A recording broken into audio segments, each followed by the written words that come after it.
What's up everyone, welcome back to the channel, welcome back to another concept crafting video. This time it is the Tyrant, and you're going to know why he's called that very soon. But first let's get into the points because I respect here for something else. You're going to know what it is eventually. But for now, this is how the stats are for the Tyrant. Vigor is at 60, Mind is at 15 because you will not be casting any spells. Endurance is at 20. You probably want to push it up to 25, and I'll explain to you why soon. Strength is at 40, Dexterity is at 40, Intelligence should be at 9, and Faith is at 30, Arcane also at 9 by default, just like Intelligence. And now you got a few points left. Now it is up to you if you want to dump them here, or you can keep this at 20, dump them here. You might even be able to take this down just a tad, and then you can choose between dexterity and strength, up to you depending on which weapon you use. And I will explain to you why right now. So let's cancel the rebirth. We're not afraid of anything except you not shutting your mouth. Anyways. So, the items are the Poison, Rot, and Great Axe. They're at 24 right now, but once I do the playthrough, if you guys vote for it, I will change them, and I will upgrade them, and have them at 25. So, you want this with Poison Mist, and this is why he's called the Tyrant. He terrorizes people with the fact that he can inflict poison and rot with this dexterity scaling weapon right here. This is why it's a quality build. And he has the Cold Great Omen Killer Cleaver, also plus 24. And this is the other weapon he uses to terrorize his enemies, because if you look down there, you have Blood Loss buildup at 50, Frost buildup at 125, with B scaling and Strength, D in Dex, and C Intelligence. Unfortunately, we do not use any Intelligence. Page Hood, Fellowman Cloak, Drake Knight Gauntlets, and Rotten Duelist Greaves. I love the way all these armor pieces look together. That's all I'm using it for, just the theme.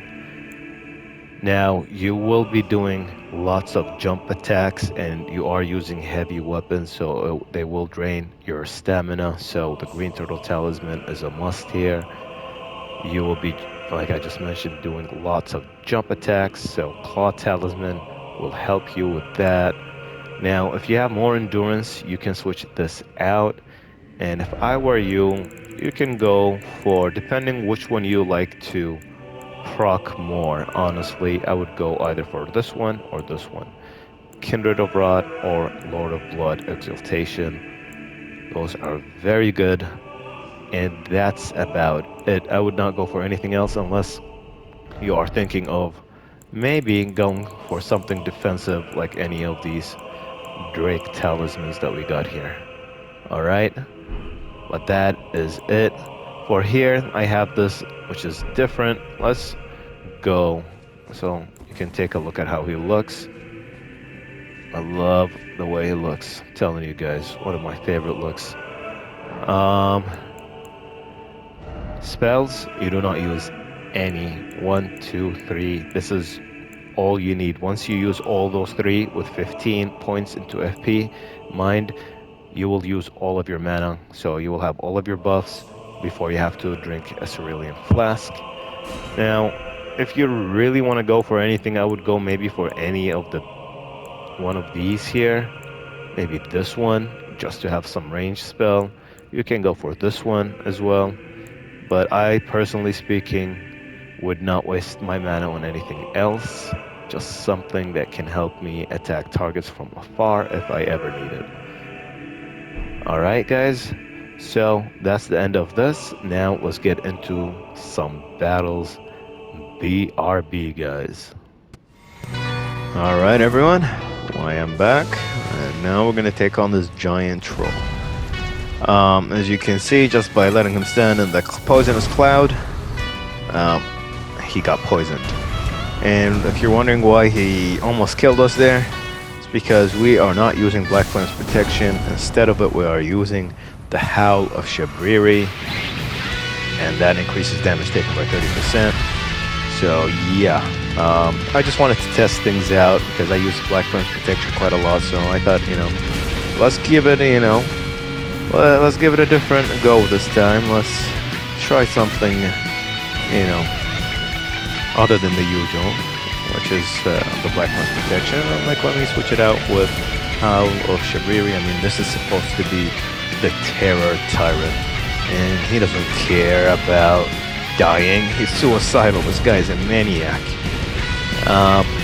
So I thought it would fit more to have the Howl of Shabriri. And as you can see here, guys, we had poison in the beginning, and before you know it, I already got rot, and that's just from dealing damage to them. Of course, if they have really high rot resistances, it might not work out, but you'll at least get your poisons going.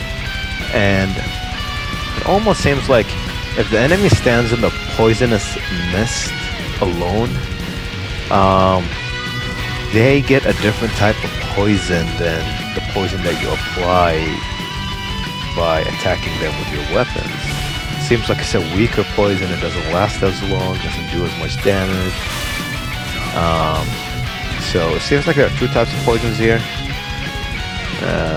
Because I noticed that when some of the enemies were standing in the cloud and like they were getting poisoned, and then I would just run around, kite them for a little while, and see how much damage it would do and how long it would last.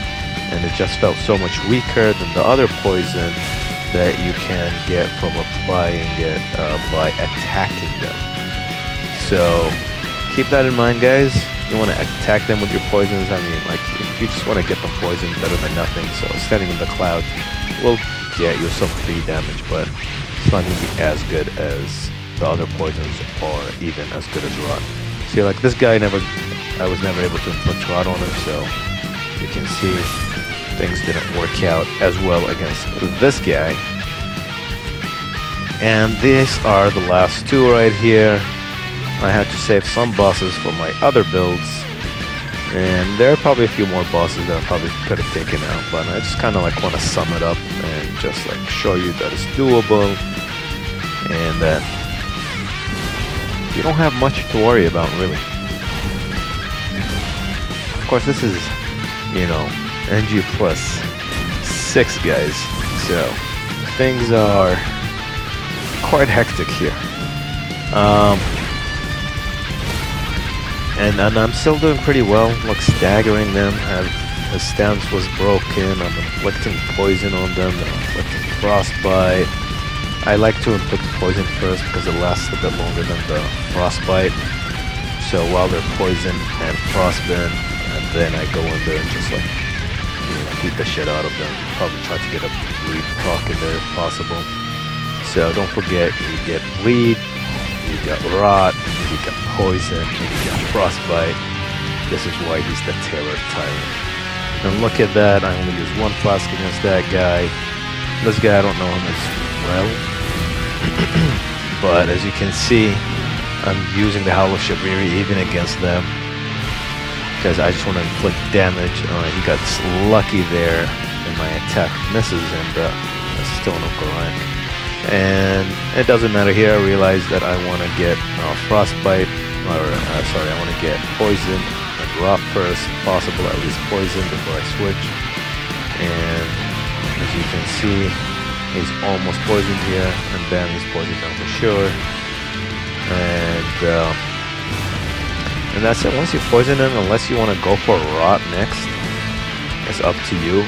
I would personally go for I would just switch my weapons out, unless you really want rot. I mean, it depends on who you're fighting. If they have really high rot resistances, then you probably just want to switch out your weapon and go for the Almond Killer here. Anyways, guys, get your frostbite up. But we're done here. This is the end of the video. So anyways, and as always, thank you all so much for watching. I hope you enjoyed the Terror Tyrant, and I'll catch you all in the next video. Have a great day, take care, and peace.